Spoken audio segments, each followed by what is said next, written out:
पाते उद्धार। यीशु का नाम है सारे जमीन पर, जिससे पापी पाते उद्धार। आपण आपले नेत्र बंद करूया। तो किती चांगला आहे, त्याची दया सनातन आहे याची आठवण करूया। तो आपला रागापे प्रेती करतो, तो खूप महान आहे याची आठवण करत आपण एक गीत गाऊया, तेरी आराधना, तेरी आराधना।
चट्टान रहूं तुझ में स्थिर सदा।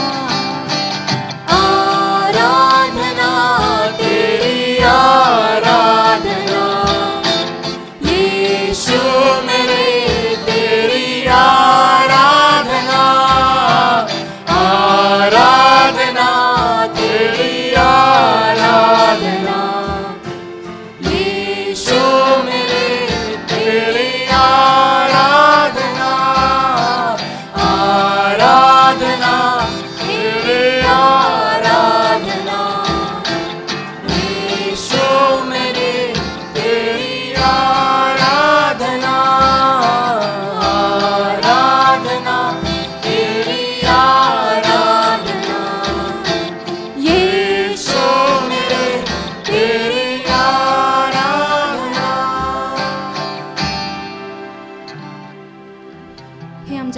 सर्वेश परमेश्वरा, आकाश व पृथ्वीचा निर्माण करता माझ्या देवा, हे दिवस दाखवल्याबद्दल तुझे खूप खूप धन्यवाद माझ्या राजा.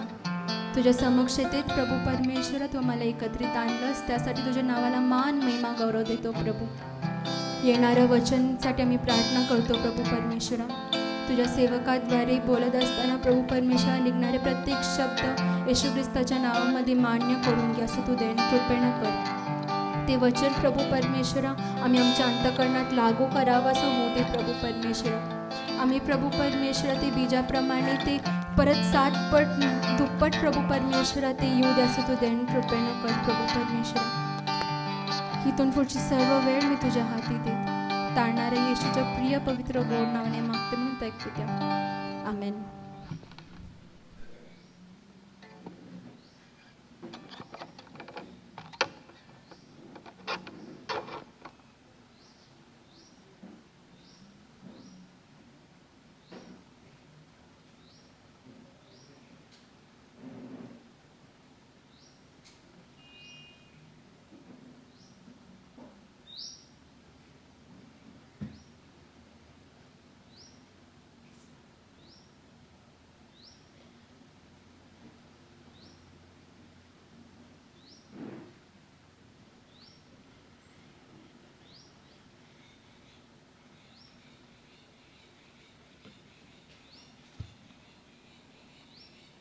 प्रभूची स्तुती असो. पुन्हा एकदा देवाच्या वचनाकडं आम्ही आपलं लक्ष केंद्रित करूया. गेले काही दिवसांमध्ये आम्ही परमेश्वराकडं कसं जायचं त्याबद्दल आम्ही निवास मंडपातून शिकत आहोत आणि येशू ख्रिस्ताचं या वधस्तंभावरचं मरण आणि आम्ही मागच्या बायबल स्टडीला शिकलो की आमची परिपक्वता कधी होणार आहे, आम्ही परिपक्व कधी होणार आहे, ज्या वेळेस आम्ही येशू ख्रिस्ताचं दुःख आणि वधस्तंभावरचं मरण आपल्याला नीट समजणार आहे आणि त्याची ओळख आमच्या. आणि म्हणून पेत्र म्हणतो की येशू ख्रिस्तास ते दुःख आणि मरण देहामध्ये आमच्यासाठी त्यानं घेतलेलं दुःख हे आम्ही काय केलं पाहिजे, अंगीकारलं पाहिजे. आम्ही ते स्वतःमध्ये घेतलं पाहिजे.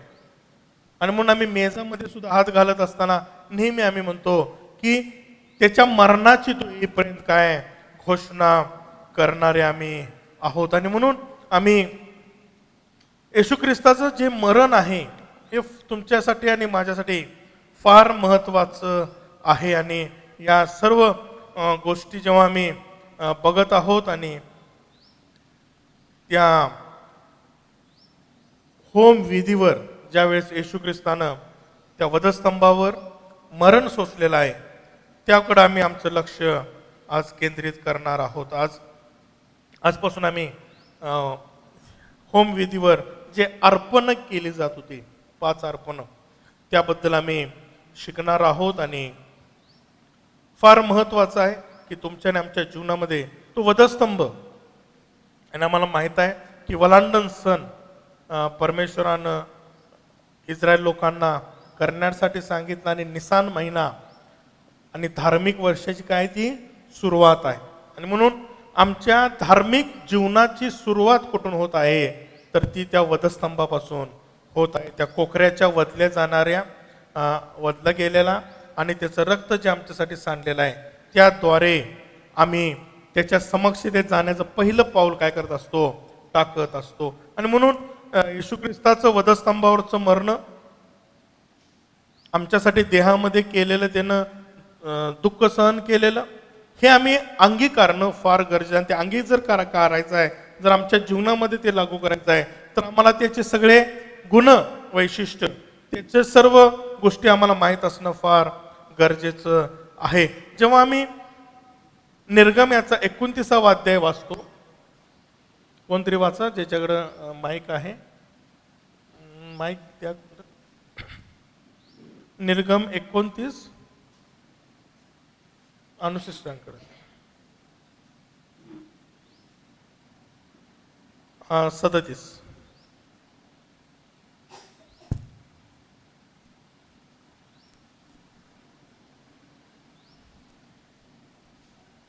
चालू करा. हा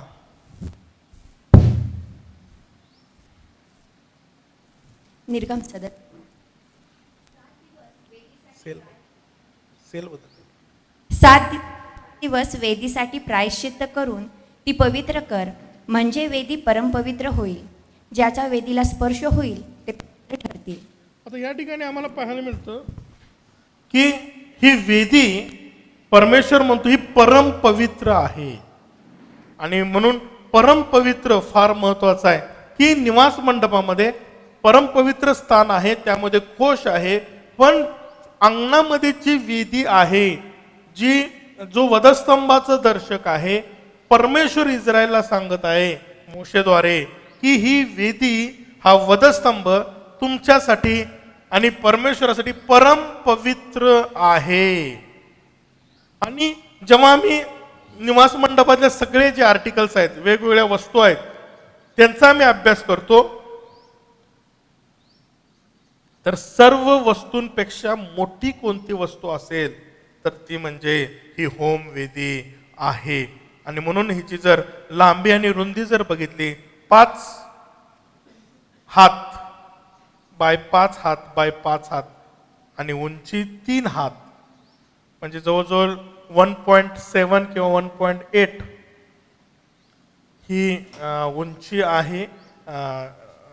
एक हात जे हिब्रू जे मापक आहे पूर्वीच्या काळातलं, जवळजवळ 1.7 किंवा 1.8 इंच फूट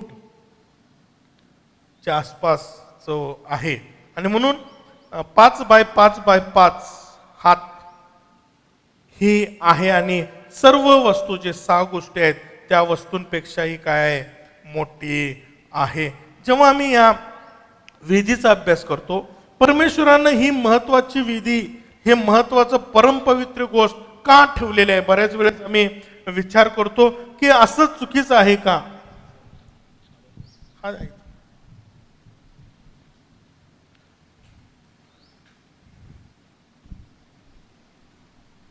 आता या वेदीबद्दल आम्ही ऑलरेडी शिकलेलो आहोत की ती कशाची होती, बाबळीच्या लाकडाची होती आणि त्याच्यावर पितळेचं काय होतं, आवरण केलेलं होतं. आणि आम्हाला माहित आहे की लाकूड हे जे आहे ते ख्रिस्ताच्या शरीराचं दर्शक आहे, की तो देहामध्ये आलेला आहे. आणि जेव्हा आम्ही पितळ म्हणतो की ते उष्णता धरून ठेवणार आहे. आणि म्हणून आम्हाला पाहायला मिळतं आणि पितळ हे न्यायाचं सुद्धा दर्शक आहे. आणि म्हणून ह्या वेदीवर ख्रिस्त देहामध्ये आला आणि अखिल मानव जातीचं जे न्याय आहे ते त्याने स्वतःवर घेतलेला आहे. बघा, उत्पत्तीमध्येच आम्हाला पाहायला मिळतं की येशू ख्रिस्त आम्हाला पाहायला मिळतो की तो शब्द होता आणि तो त्या आदामाने हवेला भेटायला येत होता, नाही का. परमेश्वर शेळोप्याचा वारा सुटायचा आणि तो भेटायला याचा आणि तो म्हणला की आदामा आदामा तू कुठे आहेस. आणि मग ते आदामाने हवा लपले होते, कारण त्यांना समजलं की त्यांनी पाप केलेलं आहे, त्यांच्यावरचं जे गौरवाचं आच्छादन होतं ते निघून गेलेलं आहे. आणि मग आम्हाला पाहायला मिळतं की परमेश्वरानं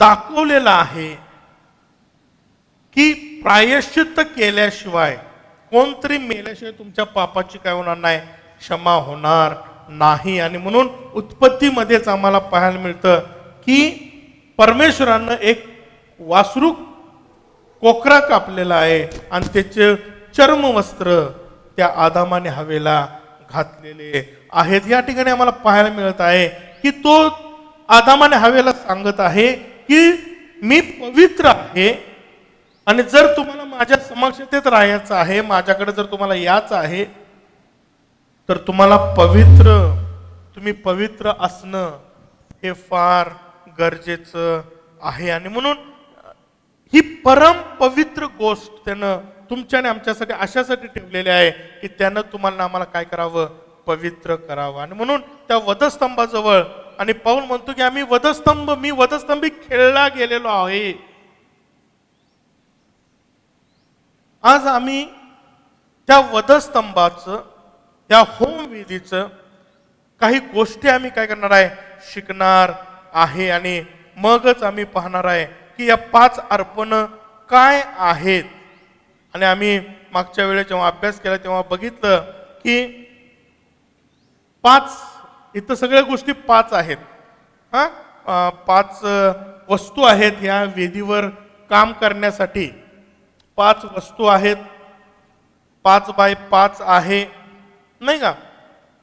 आणि 5 हा बायबलमध्ये कृपेचा दर्शक आहे. जसं 7 परिपूर्णतेचा दर्शक आहे, तसं 5 हा आकडा जे न्यूमरोलॉजी बिब्लिकल न्यूमरोलॉजी जेव्हा आम्ही शिकतो तेव्हा मला समजते की 5 हा कृपेचा आकडा आहे. आणि म्हणून आम्हाला पाहायला मिळतं की दाविदानं गल्ल्यादाला मारायला किती खडे घेतले, 5.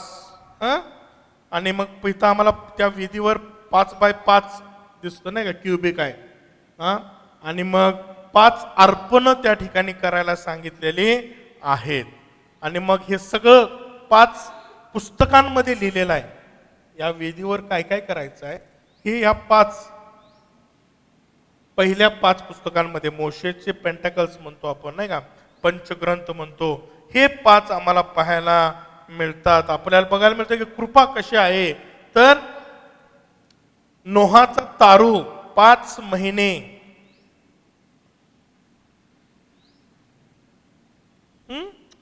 तरंगत होता. आणि मग आम्ही इफिसच्या 4थ्या अध्यायामध्ये बघतो की कृपा आम्हाला मंडळीला कृपा मिळाली आहे. बघितलं आम्ही शिकलेलो आहोत की आमच्या कर्मानं आमचं तारण झालेलं नाही, तर कृपेनं आणि मंडळीवर कृपा केलेली आहे. म्हणून तर आम्ही जगातून बोलवलेल्या लोकांचा समूह आहे.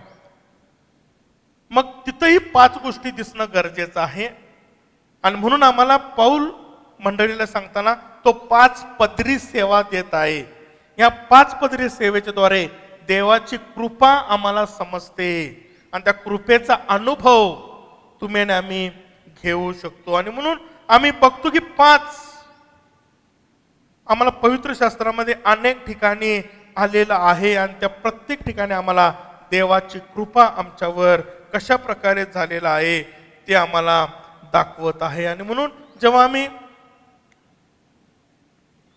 या होम विधीचा अभ्यास करतो, या होम विधीवर अनेक प्रकारची अर्पण करायला सांगितलेली होते. आता आम्ही बघतो की हा भाग जो होम विधीचा जो भाग आहे तो आम्हाला येशू ख्रिस्ताचे वधस्तंभावरचे मरण आणि आमच्यासाठी त्यानं काय काय सिद्ध केलेलं आहे त्या गोष्टी आम्हाला काय करत आहे, दाखवत आहे. आणि म्हणून हा पूर्ण भाग जो आज आम्ही इथून पुढे जो शिकणार आहे तो आम्हाला सर्व वधस्तंभावरचं येशू ख्रिस्ताचं कार्य आणि आमच्यासाठी त्याने कोणकोणत्या गोष्टी मोकळ्या केलेल्या आहेत त्या गोष्टींचा अभ्यास या येणाऱ्या पुढच्या भागामध्ये आम्ही करणार आहोत. आता पितळेची होम विधीवर देवाला अर्पण आणि यज्ञ दिले जात होते. या होम विधीवर परमेश्वरासाठी अर्पण दिली जात होती. कारण का आज आम्ही बघणार आहोत, कारण देव पवित्र आहे आणि त्याला जर संतुष्ट करायचं आहे.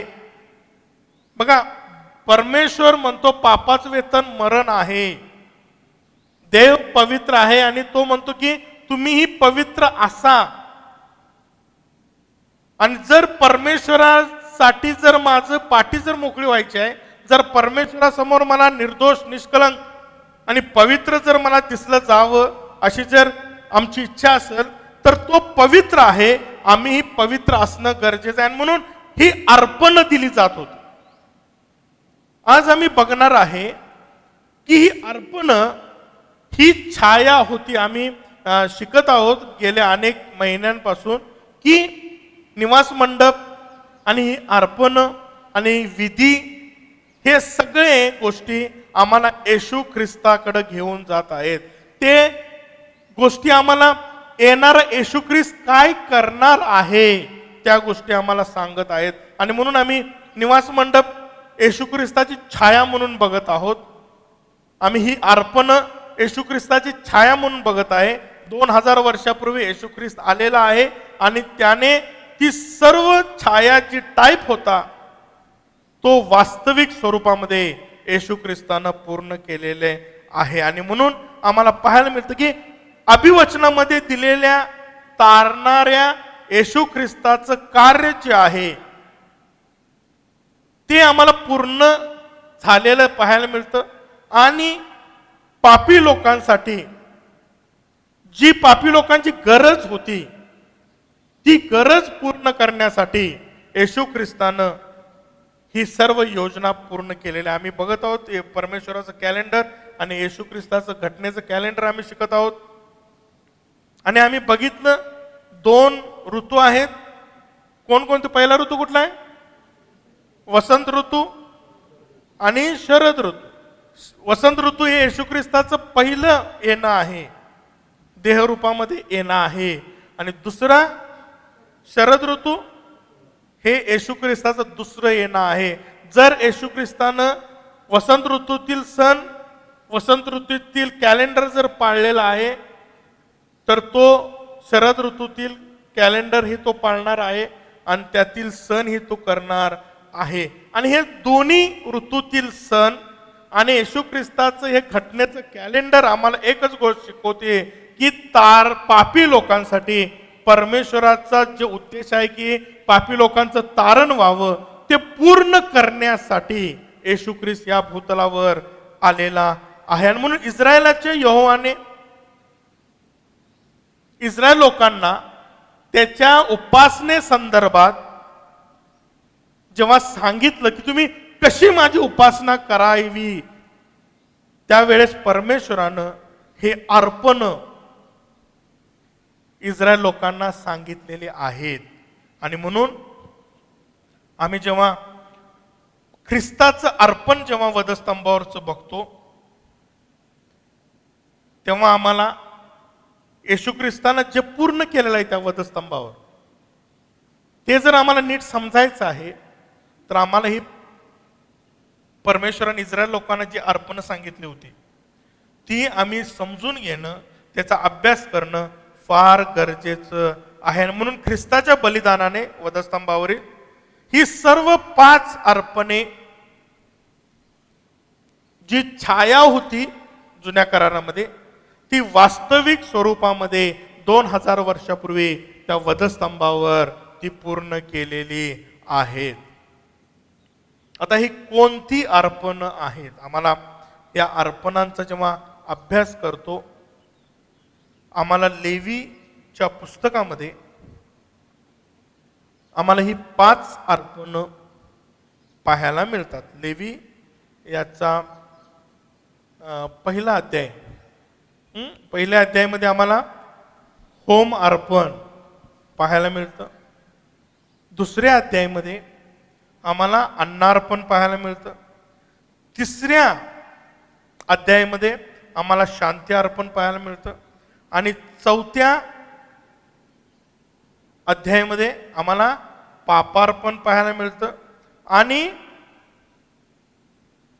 5वा अध्याय 6व्या वचनापासून ते 7वा अध्यायामध्ये आम्हाला दोषार्पण पाहायला मिळतं. ही 5 अर्पण परमेश्वरानं इस्रायल लोकांना करण्यासाठी सांगितलेले होते. आता नीट समजून घ्या, ही 5 अर्पण आहेत. ही परमेश्वरानं इस्रायल लोकांना सांगितली होती. आता जेव्हा आम्ही बघतो की ही छाया होती जी येशू ख्रिस्त तो कोकरा येऊन पूर्ण करणार होता जगामध्ये आणि परमेश्वराचं जे उद्देश आहे तो पूर्ण करणार होता, तिची छाया इस्रायल लोकांना मोशेच्या द्वारे सांगण्यात आलेली होती. आता सिक्वेन्स काय? होम अर्पण, अन्नार्पण, शांती अर्पण, पापार्पण आणि दोषार्पण. आता नीट समजून घ्या, पहिले 3 अर्पण जे आहेत होमार्पण, अन्नार्पण आणि शांती अर्पण हे सुवासिक हव्य आहे. आता ह्या 3 अर्पणांमध्ये, या 5 अर्पणांमध्ये 2 गट आहेत. लक्षात ठेवा, दोन वेगवेगळे गट आहेत. पहिले 3 अर्पण आहेत, होम अर्पण, अन्नार्पण आणि शांती अर्पण. हे परमेश्वराला सुवास देणारे आहेत. म्हणजे हे जेव्हा आम्ही देतो, परमेश्वर संतुष्ट होतो, परमेश्वर आनंदी होतो, परमेश्वराला आनंद होतो. आणि हे अर्पण कंपल्सरी नाहीत. नीट समजून घ्या. तुम्हाला जर परमेश्वराला संतुष्ट करायचं आहे तर हे करायचे. 5 मधले 3 अर्पण सुवासिक आहेत, जे मॅन्डेटरी नाहीत, तुम्ही केलीच पाहिजेत. पण जर तुमच्या अंतःकरणात परमेश्वराची उपासना करायची इच्छा आहे, परमेश्वराला संतुष्ट करायची इच्छा आहे, तर ही 3 अर्पण तुमच्या जीवनात करणं गरजेचं आहे. राहिलेले 2 आहेत, पापार्पण आणि दोषार्पण. हे परमेश्वराला सुवास देणारी नाहीत, पण ही अर्पण करणं प्रत्येक इस्रायल लोकांना कंपल्सरी होतं. म्हणजे हे जर आम्हाला परमेश्वराच्या समक्षतेत जायचं आहे, तर पापार्पण आणि दोषार्पण हे झाल्याशिवाय आम्ही पवित्र स्थानात जाऊ शकत नव्हतो. बघा, देव पवित्र आहे. आज आम्ही देवाचं पावित्र्य शिकणार आहोत. आणि देव इतका पवित्र आहे की तो पाप पाहू शकत नाही. आणि म्हणून पापार्पण आणि दोषार्पण ही 2 अर्पण जे आहेत, शेवट लिस्टमध्ये आहेत.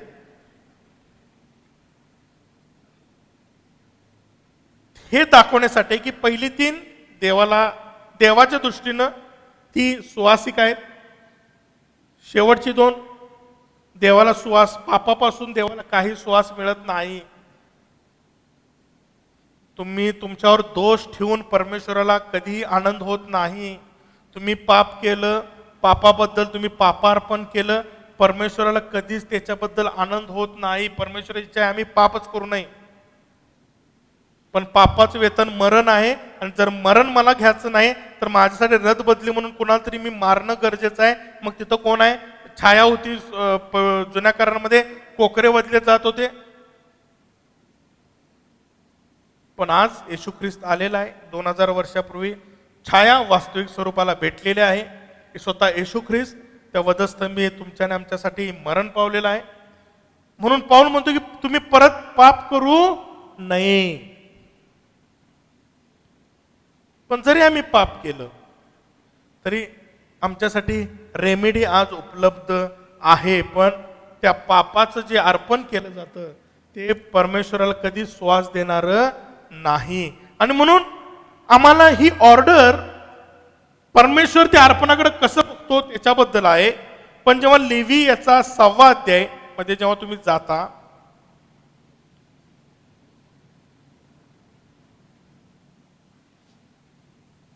आठव्या वचनापासून 7वा अध्याय 38 वचनापर्यंत. आता मी वचन वाचणार नाही, तुम्ही घरी जाऊन तुम्ही वाचा. लेवी याचा 6वा अध्याय ते 8व्या वचनापासून 7वा अध्याय 38 वचनापर्यंत. जरा शारून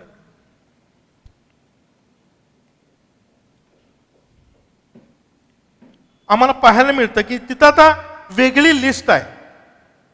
वेगळी लिस्ट आम्हाला पाहायला मिळते. ती वर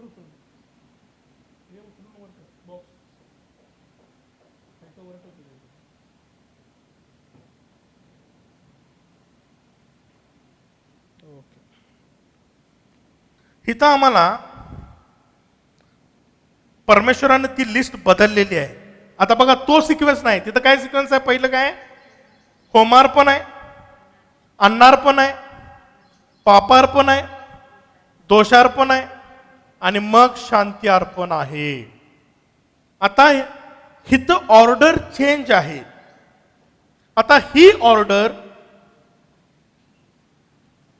ही अर्पण कोणत्या पायरीनं करायचे आहेत ही ऑर्डर आहे. लक्षात ठेवा. पहिलं होमार्पण, दुसरं अन्नार्पण, तिसरं पापार्पण, चौथं दोषार्पण आणि पाचवं काय आहे? शांती अर्पण आहे. आणि म्हणून आम्हाला ह्या ठिकाणी तेच अर्पण कशा प्रकारे ऑब्झर्व केली जात होते त्याबद्दल आम्हाला सांगत आहे. आणि म्हणून आम्हाला पाहायला मिळतं की येशू ख्रिस्तानंही याच पद्धतीनं म्हणू शकता किंवा याच क्रमाने ही अर्पण पूर्ण केलेली आहेत. आता बघा, पहिली गोष्ट, येशू ख्रिस्त या भूतलावर आला आणि त्यानं सर्वस्व दिलेलं आहे. आता बर्न ऑफरिंग जे म्हणलेलं आहे, होम अर्पण आहे, तिथं सर्वस्व देणं आहे. जेव्हा आपण ते अर्पण शिकणार आहे तेव्हा इन डिटेल आपण शिकणार आहे. पण पहिल्यांदा तो या भूतलावर आला, त्यानं दुःख सोसलं आणि वधस्तंभावरचं मरण सोसलेलं आहे. याचा जर डिटेल शिकायचं आहे मागचा बायबलसाठी तुम्हाला उपयोगाला पडेल. दुसरी गोष्ट, दुसरं अर्पण कुठलं आहे? अन्नार्पण आहे. डागविरहित, सुरकती दोष विरहित, कुठल्याही पाप विरहित, स्पॉटलेस, डाग विरहित, सुरकुती विरहित असं शुद्ध जीवन त्याने जगलेलं आहे. जसं अन्नार्पणामध्ये पीठ होतं नाही का, असं पीठ म्हणलेलं आहे, पांढरं शुभ्र, तसं जीवन येशू ख्रिस्तानं काय केलेलं आहे? जगलेलं आहे. बघा स्टेप बघा, तो होमार्पण सर्वस्व दिलं, तो या भूतलावर शुद्ध पवित्र जीवन जगला. तिसरं कुठलं अर्पण आहे? पापार्पण आहे. बघा आता त्या वधस्तंभावर पापाचे दुहेरी हे आहेत, पापार्पण आणि दोषार्पण. हे एकाच गोष्टी नाण्याच्या दोन बाजू आहेत. पापी आहे म्हणजे तुमच्यावर देवाचा दोष आहे आणि म्हणून सैतानी तुम्हाला दोष का देतो? कारण तुम्ही पापी आहात. आणि म्हणून दोषार्पण आणि पापार्पण हेही येशू ख्रिस्तानं त्या वधस्तंभावर दिलेलं आहे. आणि शेवटची गोष्ट शांती अर्पण आहे. आता येशू ख्रिस्त पुनरुत्थित झाला आणि त्याने तुमच्यासाठी आणि माझ्यासाठी त्या परमपवित्र स्थानाचा द्वार काय केलेला आहे? उघडलेला आहे. तो पडदा फाटलेला आहे आणि येशू ख्रिस्ताच्या पुनरुत्थानाद्वारे तुम्ही आता सरळ न भिता न घाबरता कधीही केव्हाही देवाच्या समक्षतेत जाऊ शकता. म्हणजे देवाबरोबर देवाचा आणि मनुष्यामध्ये काय केलेलं आहे? येशू ख्रिस्तानं शांती प्रस्थापित केलेली आहे. आणि म्हणून येशू ख्रिस्तानं ही 5 क्रम जो आहे होमविधीवरील अर्पणांचा क्रम आहे, तो येशू ख्रिस्तानं पूर्ण केलेला आहे. आणि म्हणून आम्हाला पाहायला मिळतं की 2 आता आपल्याकडे लिस्ट आहे. समजलं? एक, परमेश्वराला कोणत्या अर्पणानं आनंद होतो, सुवास मिळतो, कोणत्या अर्पणानं आनंद होत नाही, कोणती अर्पण कंपल्सरी आहेत ती दिलीच पाहिजेत आणि काही अर्पण आहेत ती देणं तुमच्या इच्छेवर आहे. आता कोणकोणते अर्पण आहेत जे तुमच्या इच्छेवर आहेत? होमार्पण, अन्नार्पण. देवाबरोबर जर शांती करायची आहे तुम्हाला, तुमचा चॉईस आहे. तुम्हाला जर परमेश्वराबरोबर शांतीनं राहायचं आहे, समेट करायचं आहे, तुमची चॉईस आहे. पण हे केल्यानं परमेश्वराला काय होतं? श्वास मिळतो. समजते? सर्वस्व तुम्ही द्याचं आहे होमार्पण. जसं येशू ख्रिस्तानं सर्वस्व स्वतःची इच्छा सुद्धा परमेश्वराच्या स्वाधीन केल्या. म्हणून कालचा बायबल स्टडी आम्ही शिकलो की आम्ही त्याला अनुकरण करावं. त्याचं दुःख, येशू ख्रिस्ताचं देहामधलं दुःख आणि मरण, वधस्तंभावर स्मरण, हे आम्ही अंगीकारावं, पेत्र म्हणतो. हे जेव्हा आम्ही करतो आम्ही परिपक्व होतोच, पण या अर्पणाद्वारे आम्ही परमेश्वराला श्वास देतो. आणि तिसरं कुठलं आहे? अन्नार्पण. अन्नार्पण म्हणजे शुद्ध जीवन. जसा ख्रिस्त जगला तसं जेव्हा आम्ही शुद्ध जीवन जगतो, परमेश्वराला अपेक्षित असं जीवन जगतो, शुद्ध भावानं, शुद्ध विवेकानं आचरण आम्ही करतो, त्यावेळेस आम्ही परमेश्वराला सुवास देतो. ही 3 अर्पण आहेत. हे आम्ही ठरवायचं आहे की आम्ही परमेश्वराला जर माझ्या जीवनातून श्वास द्यायचा आहे तर ह्या 3 गोष्टी माझ्या जीवनात पाहिजेत. एक, माझं सर्वस्व मी दिलं पाहिजे. म्हणून येशू ख्रिस्त म्हणतो मला जर तुम्हाला अनुसरायचं आहे, पेत्र म्हणतो की आम्ही ख्रिस्ताला अनुसरलं पाहिजे. तो आमच्यासाठी कित्ता आहे, उदाहरण आहे, त्याला आम्ही फॉलो केलं पाहिजे. पण येशू ख्रिस्त म्हणतो जर मला फॉलो जर करायचं आहे, मला जर तुम्हाला अनुसरायचं आहे, तर यो वधस्तंभ ही वेदी तुम्हाला घ्यायला लागणार आहे स्वतः. जो कोणी मला अनुसरू इच्छितो त्याने दुसऱ्याचा नाही, स्वतःचा वधस्तंभ घेऊन कधी चालायचं आहे ना? रोज. बाप्तिस्म्याच्या वेळेस नव्हे, फक्त मेजाच्या वेळेस नाही, फक्त चर्चमध्ये नाही, तर रोज मी तो वधस्तंभ घेऊन मगच मी ख्रिस्ताला अनुसरतो. जर मला ख्रिस्ताला अनुसरायचं आहे, माझ्याकडे ती विधी मी उचलली पाहिजे, माझा वधस्तंभ मी उचलला पाहिजे. जर विधी उचलायची आहे तर विधीवर 5 अर्पण आहेत. ही 5 अर्पण करायची आहेत, त्यातली 3 माझी स्वइच्छेनं करायची आहेत. परमेश्वर जबरदस्ती करत नाही. आम्ही स्वइच्छेनं जितकं करेल परमेश्वर आमच्यावर काय करतो? संतुष्ट होतो. राहिलेत कोणते? 2, पापार्पण आणि दोषार्पण. सीन ऑफरिंग आणि ट्रेसपास ऑफरिंग. ही 2 ऑफरिंग्स आहेत ज्याच्याबद्दल परमेश्वर कॉम्प्रोमाइजही करत नाही, आनंदी होत नाही. पण हे 2 अर्पण कंपल्सरी आहेत. ही 3 केली परमेश्वराला श्वास देणारी, पण ही पहिली 2, शेवटचे 2 जर नसतील तर आम्ही देवाच्या समक्षतेतच जाऊ शकत नाही. मग त्याला संतुष्ट करणं फार लांबची गोष्ट. आणि म्हणून आम्हाला पहिल्यांदा दोषार्पण समजणं गरजेचं आहे. आमच्यावर दोष का आहेत, मग त्याच्यासाठी पापार्पण करणं गरजेचं आहे. आणि हे 2 फुलफिल केल्यानंतर एकदा का दोषाचं, आमचे दोष आहेत त्याचा विषय संपवला, पापाचा विषय संपवला, तरच आम्ही परमेश्वराबरोबर चालू शकतो, परमेश्वराला भेटायला जाऊ शकतो, ख्रिस्ताला अनुकरण करू शकतो.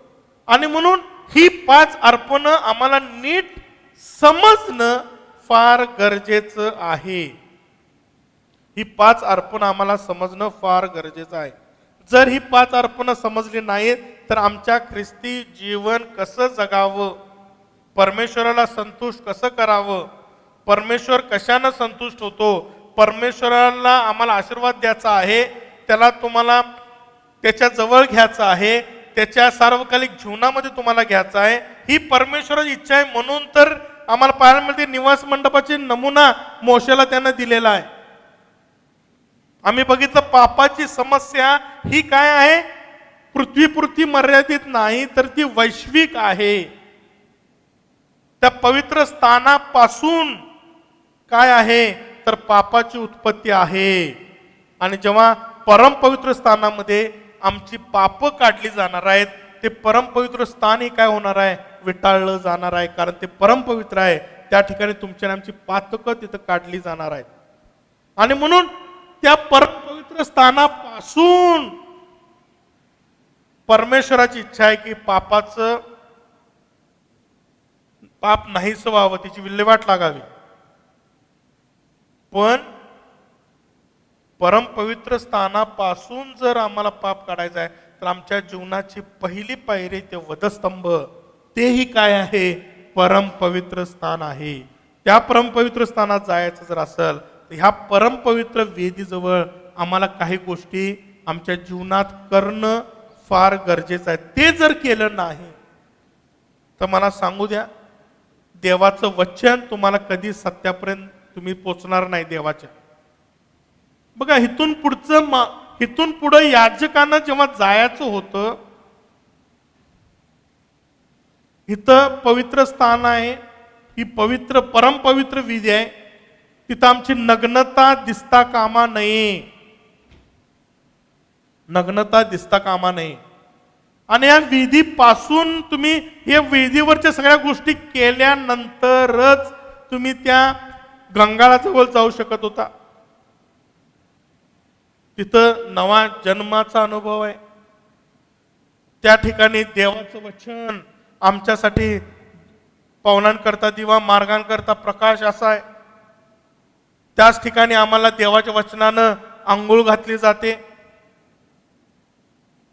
बघा, पवित्रता वेगळी आहे, शुद्धता वेगळी आहे. आम्ही पवित्र होतो पण आम्हाला रोज आंघोळ करायला लागते, नाही का? देवाच्या इच्छेनं चाललो, या 5 गोष्टी केल्या, परमेश्वर आम्हाला पवित्र करतो. पण जर मला पावित्र्यात चालायचं आहे रोज, तर मला गंगाळाची गरज आहे. देवाचं वचन मला रोज आंघोळ घालतं, मला रोज शुद्ध करतं.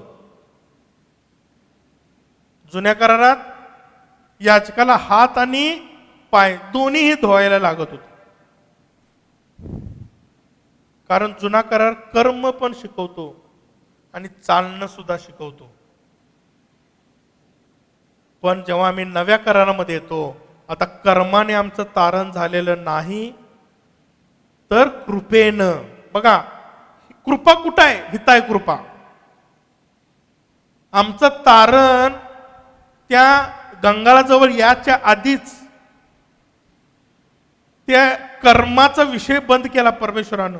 जेव्हा येशू ख्रिस्त स्वतः आला, छाया होती तोपर्यंत त्यांना ती गरज होती. पण जेव्हा येशू ख्रिस्त आला आणि या वेदीवर अर्पण केलं, आता येशू ख्रिस्ताच्या रक्ताच्या द्वारे कृपेनं आमचं काय झालेलं आहे? तारण झालेलं. आता इथं कृपा आली, 5 गोष्टी आल्या, ही 5 अर्पणाच्या द्वारे आम्हाला कृपा मिळालेली आहे. बघा, आम्ही म्हणतो परमेश्वर कृपाळू आहे, आमच्यावर कृपा केलेली आहे. पण लक्षात ठेवा, जर माझ्या जीवनात परमेश्वराच्या कृपेचा मला जर अनुभव याचा असेल, नीट समजून घ्या, परमेश्वर कृपाळू आहे, तो दयाळू आहे, तो मंद क्रोध आहे, तो प्रीतीनं भरलेला परमेश्वर आहे, तो प्रीती आहे, त्याचे सगळे गुण वैशिष्ट्य आहेत. पण जर मला ते मिळवायचे आहेत तर काही गोष्टी मला करणं गरजेचं आहे. आणि म्हणून या विधीवर परमेश्वरानं 5 गोष्टी दिलेल्या आहेत. आम्हाला त्या पवित्र करतात. आणि मगच आम्ही काय करतो? देवाच्या वचनाकडे येऊ शकतो. आणि मग देवाचं वचन, येशू ख्रिस्त म्हणतो, ज्याचे पाय धुतलेले आहेत त्याचं सर्वस्व काय झालेलं आहे? धुतलेलं आहे.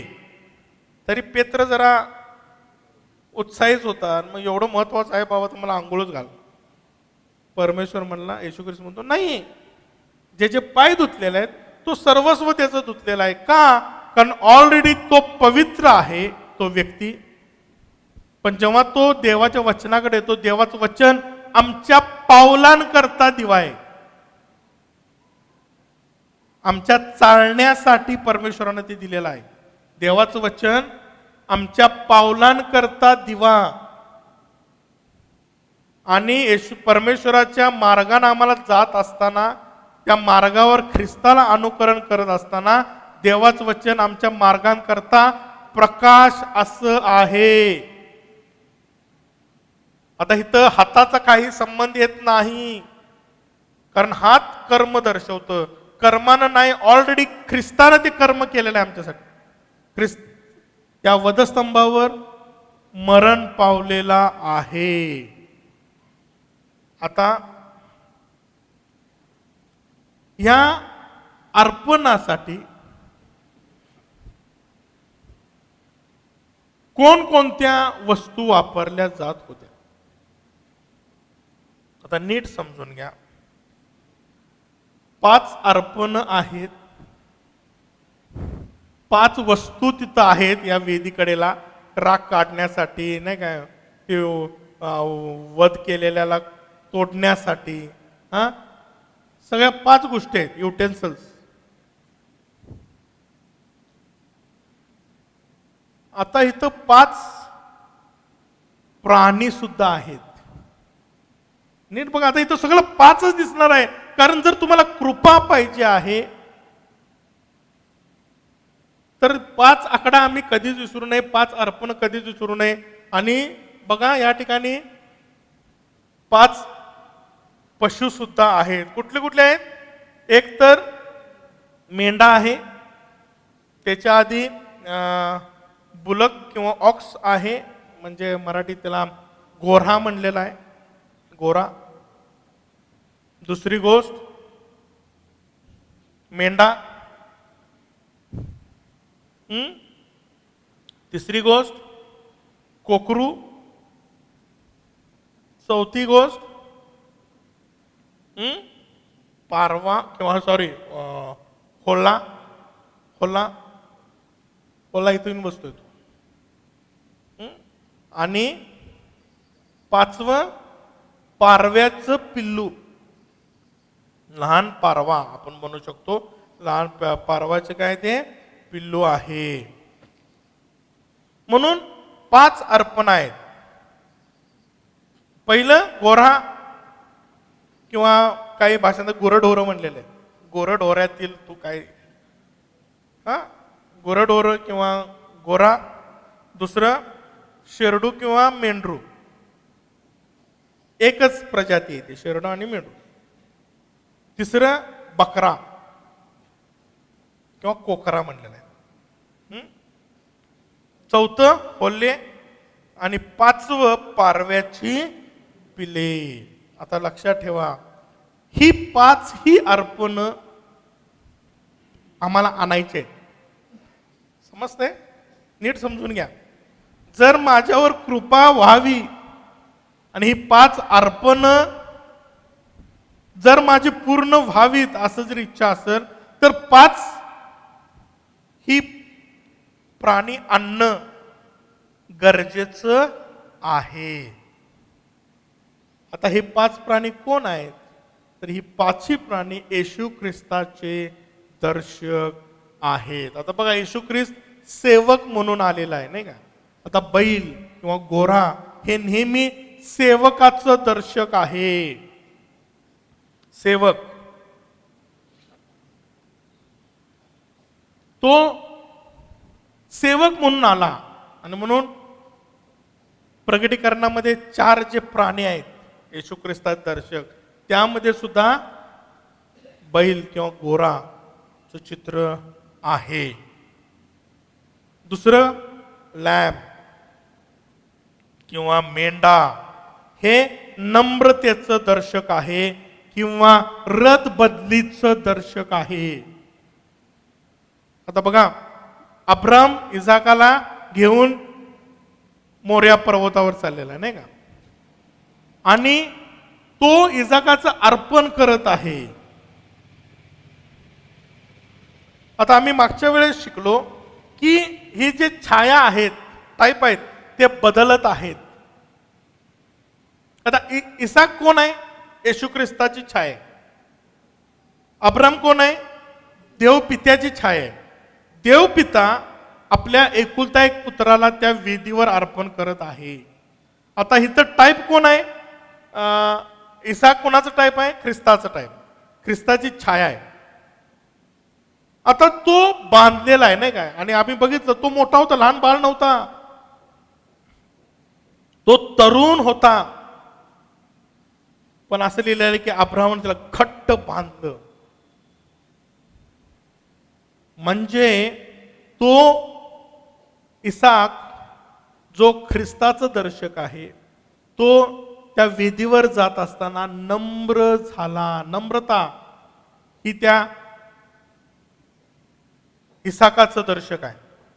पण जेव्हा तो मारणार, इतक्यात देवाची वाणी आली, त्याला मारू नकोस, तर काट्याच्या ह्याच्यात कोण आहे? मेंढा आहे. आता इथं छाया बदलली. आता इसाक इथपर्यंत कोण होता? ख्रिस्ताची होती, ख्रिस्ताचं दर्शक होता. लक्षात, नम्रता, नम्रतेनं तो आला आणि स्वतःहून अर्पण करायला आला. पण आता छाया बदलली. आता तो मेंढा काय आहे? ख्रिस्ताचं दर्शक आहे. बघा, एकाच ठिकाणी दोन दोन छाया आम्हाला पाहायला मिळतात. आणि तो मेंढा वधला गेला. कुणासाठी? इतरांच्या पापांसाठी. आता या वधस्तंभावर येशू ख्रिस्त तो मेंढा होता. वास्तविक स्वरूप 2000 वर्षापूर्वी येशू ख्रिस्त वधस्तंभी आला आणि तो त्या वेदीवर अर्पण झाला. आता दुसरं हे आहे त्याचं इंटरप्रिटेशन की तो रथ बदली. बघा, पवित्र शास्त्रामध्ये रथ बदलीचा सिद्धांत आहे. देवाचं वचन ते पापाचं वेतन मरण आहे. पाप केलं तर मरण अटळ आहे. मग जर मला मरायचं नाही, तर परमेश्वरानं एक योजना आखलेली आहे रथ बदलीची, की तुला नाही मरायचं, दुसऱ्याने कोणतरी तुझ्या मरा, पण रक्त सांडलं पाहिजे, मरण झालंच पाहिजे. आणि म्हणून जुन्या करारामध्ये हजारो वर्ष अनेक अर्पण वाहत होती, रक्ताचे लोळपाट वाहत होते. पण 2000 वर्षापूर्वी येशू ख्रिस्त आला आणि एकदाच सर्वांसाठी त्या वधस्तंभावर रथ बदली केलेली आहे. तो आमच्या बदली मरण पावलेला आहे. म्हणून आता परमेश्वरासमोर जेव्हा येशू ख्रिस्त जातो, जेव्हा तो आमची बाजू घेतो, तेव्हा तो परमेश्वराला म्हणतो पित्याला की मी त्याच्याबद्दल त्या वधस्तंभावर काय झालेलं आहे? मरण सोसलेलं आहे. मी त्याच्यासाठी, त्याच्यावर आरोप आहे, पापी आहे, पापाचं वेतन मरण आहे. पण परमेश्वरा, तुझ्यामध्ये नियम आहे रथ बदलीचा, की जर त्याला मारायचं नसेल तर त्याने कुणाला तरी मारलं पाहिजे. आता मी ऑलरेडी 2000 वर्षापूर्वी त्या वधस्तंभावर मरण पावलेला आहे. आणि जेव्हा हे विश्वास आम्ही ठेवतो, त्यावेळेसच आमच्या तो रथ बदलीचा नियम काय होतो? आमच्या जीवनात पूर्णत्वाला जातो. आणि म्हणून इथं मेंढा किंवा मेंढी हे येशू ख्रिस्ताचं नम्रता आणि रथ बदली दाखवतो. तिसरं आहे कोण? गोट. आता हेही आम्हाला पाहायला मिळतं की तो कोकरा आहे, तोही रथ बदली करणार आहे. जगाच्या स्थापनेपूर्वीच वधलेला तो कोण आहे? कोकरा आहे. आता लेवी 16:8 कोणतरी वचन वाचा.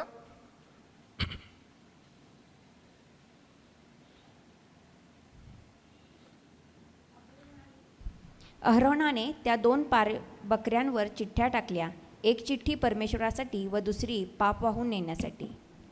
बघा, पाप वाहून नेण्यासाठी. आता बघा, कोकरा स्वतःहून ते वाहतो. येशू ख्रिस्त म्हणतो मी स्वतःहून त्या वधस्तंभ स्वीकारलेला आहे आणि मलाच अखिल मानव जातीचं पाप वाहून न्यायची देवानं मला आज्ञा केली आहे.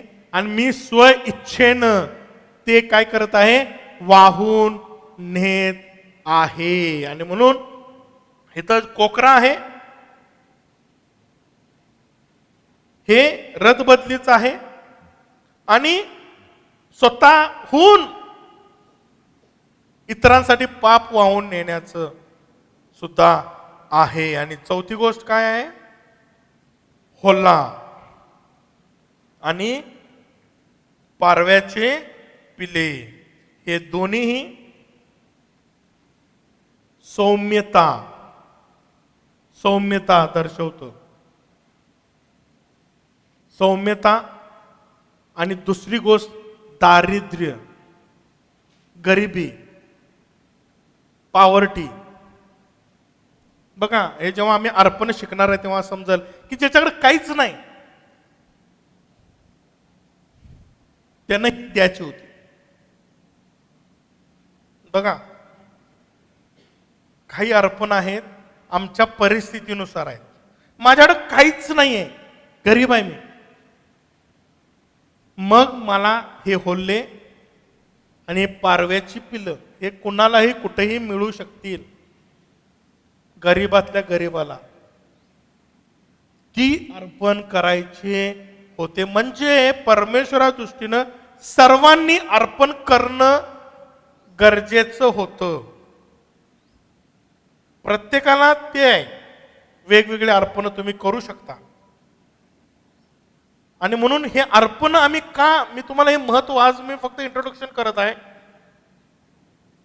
की आम्ही हे अर्पणांचा अभ्यास का करावा. कारण हे जर मला कृपा मिळायची आहे तर मला या बारीक गोष्टी सुद्धा माहीत असणं फार गरजेचं आहे. इथं उगाचच ह्या वस्तू दिलेल्या नाहीयेत, उगाचच इथं 5-5 गोष्टी दिलेल्या नाहीत, उगाचच इथं हे पशु वापरायला सांगितलेले नाहीत.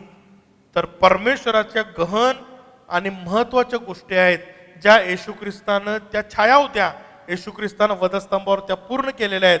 आणि जर मला येशू ख्रिस्ताचा वधस्तंभ मला घेऊन अनुसरायचा आहे, पाऊल जसं म्हणतो मला मी वधस्तंभी खेळलेला आहे, हे जर मला करायचं आहे तर मला ख्रिस्तानं या अर्पणांमध्ये काय काय केलेलं आहे हे जर मला समजलं नाही तर मी वधस्तंभी कसं खेळणार, मी ते अर्पण कशी करणार.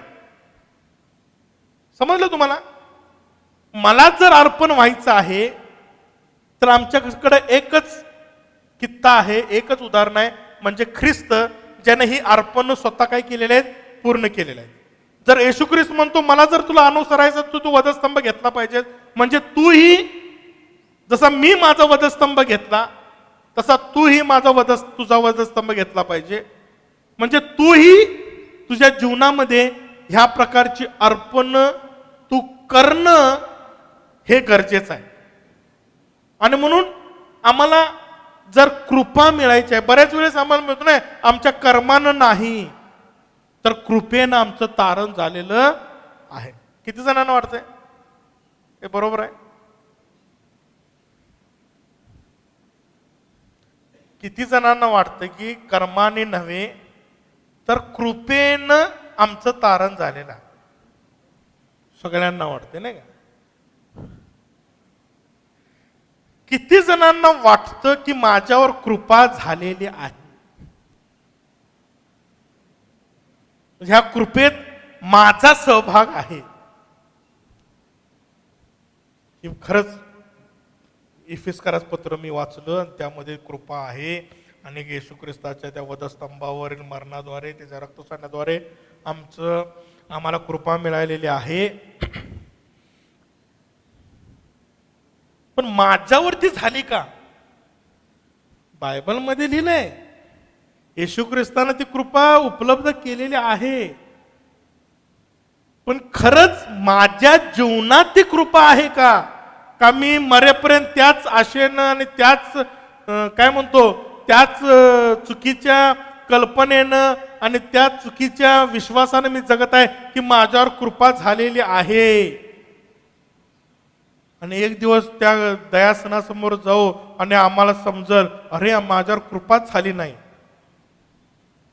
काय होईल? पश्चाताप केल्याशिवाय